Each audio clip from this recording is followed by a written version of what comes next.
the Word of God, you'll learn to stand. So consider this. Matthew, Mark, Luke, and John all present Jesus battling for truth. Matthew chapter 7, beware of false prophets.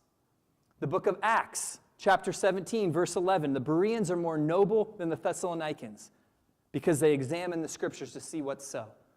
Paul warns in Acts chapter 20 to beware of wolves who come to you in sheep's clothing.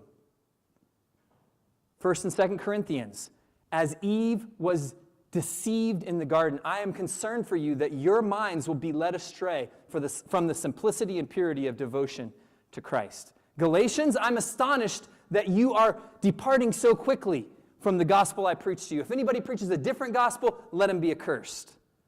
Ephesians, the winds and waves and doctrines that will come and will lead many astray. But you, chapter 6, put on the belt of truth. Philippians, watch out for those dogs, those men who do evil, those mutilators of the flesh.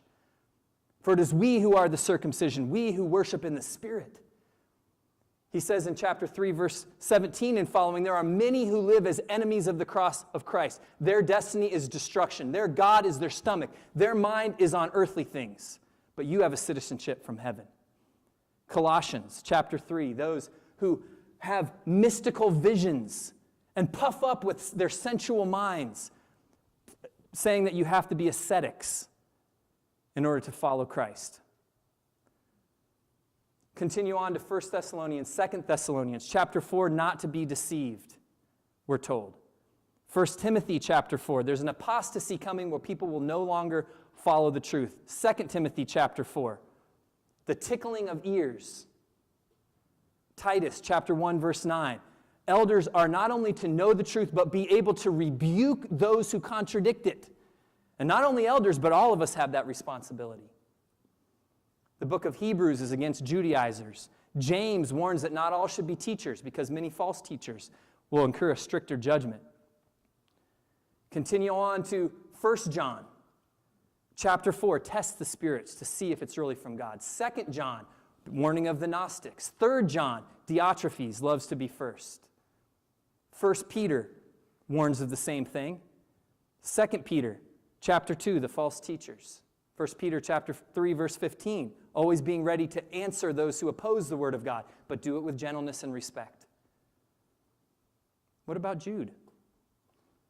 Jude sat down to write a letter commending and confirming the salvation we share in common. But in the 3rd verse, he said he wanted to do that. He was eager to do it, but he felt that it was necessary to write to you, telling you to contend for the faith. Contend for the faith, he said. And the whole letter is against false teachers. And then we've already spoken about Revelation and the Nicolaitan heresies.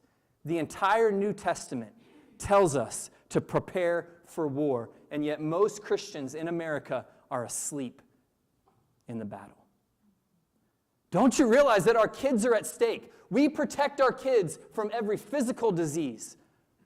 We protect our kids from every physical danger. And yet we don't realize that there is a spiritual danger that will destroy our kids if we don't ground them in the truth.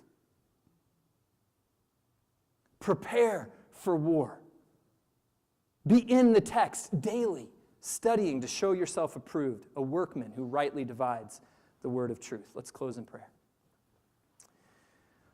Oh, Father,